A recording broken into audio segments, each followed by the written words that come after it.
Bonjour, bienvenue au lycée agricole de Briot de Bonnefond. Bonjour. Est-ce que vous pouvez vous présenter et présenter votre métier? Bien, bonjour, donc, je m'appelle Laurent Falquetto, je suis ingénieur d'études à INRAE et directeur d'une unité expérimentale. L'unité expérimentale FAC, on est basé à Clermont-Ferrand et on met en place des expérimentations de plein champ spécialisées sur les serres à la paille. Et vos études? Alors moi j'ai un BTS que j'ai obtenu pas loin d'ici au lycée agricole du Breuil-sur-Couze, que vous devez connaître. Non. Non, bah voilà, c'est pas très loin d'ici, au sud d'Issoire. Donc j'ai fait un bac S en lycée agricole, 2 ans de faculté pour rigoler et je me suis orienté en BTS après. D'accord. Comment s'organisent vos recherches? Où se passent-elles? Alors nous, on est basé à Clermont-Ferrand. Donc on a une exploitation de 90 hectares donc en Limagne, sur la commune de Clermont-Ferrand. Donc l'ensemble de nos expérimentations sont mises en place sur le domaine agricole. Et on a également 10 hectares à Saint-Genès-Champanel, à côté du centre INRAE. Et donc on met en place des expérimentations essentiellement sur serre à la paille pour des scientifiques INRAE et également d'autres partenaires au niveau régional, national, voire européen. D'accord. Combien coûte un programme de recherche? Alors nous, en tant qu'unité expérimentale, on est plus prestataire pour les scientifiques.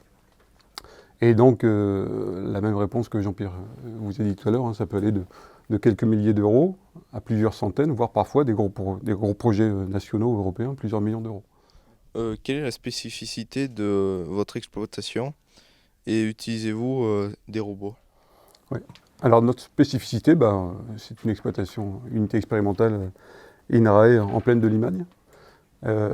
Des unités expérimentales comme la mienne, il y en a moins d'une dizaine en France. Donc il y en a 5 ou 6 spécialisés en grande culture. Et donc nous, notre spécificité, c'est la serre à la paille.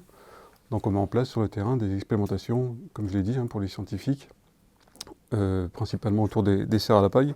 Et le nom de mon unité, c'est phénotypage au champ des céréales. Donc le phénotypage, vous voyez ce que c'est, hein? Eh bien, je vais vous le poser justement. Donc le phénotypage, c'est l'expression de votre génotype. Vous avez un gène, par exemple, qui code pour les yeux marrons. Et bien votre phénotype, c'est j'observe que vous avez les yeux marrons. Donc nous, on fait du phénotypage, on observe les plantes, on les note et on les caractérise. D'accord. Et quel est le principe du fonctionnement du robot qui réalise Alors, on a un robot qui s'appelle justement la Phénomobile. Donc c'est un gros robot de phénotypage. Donc concrètement, c'est un tracteur agricole monté sur chenille articulée, sur lequel est monté un grand bras télescopique de 12 mètres. Et au bout de ce bras télescopique, il y a toute une ribambelle de capteurs, différents capteurs, des capteurs LIDAR, des capteurs multispectraux, des capteurs RGB, des appareils photo, des caméras, qui nous permettent de prendre des images avec tous ces capteurs autour de la végétation, et après, par des tas d'algorithmes d'analyse d'images, d'avoir des données de phénotypage, donc de caractérisation des plantes. Est-ce que les expériences que vous réalisez sont concluantes? J'espère. Ouais. Alors, tout dépend des programmes de recherche, hein. On peut faire de la recherche très amont, sans vraiment finalité concrète pour l'agriculteur. Et puis des recherches un peu plus finalisées.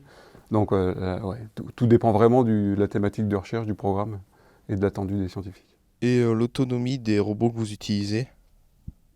Alors, tout dépendra du type de motorisation du robot.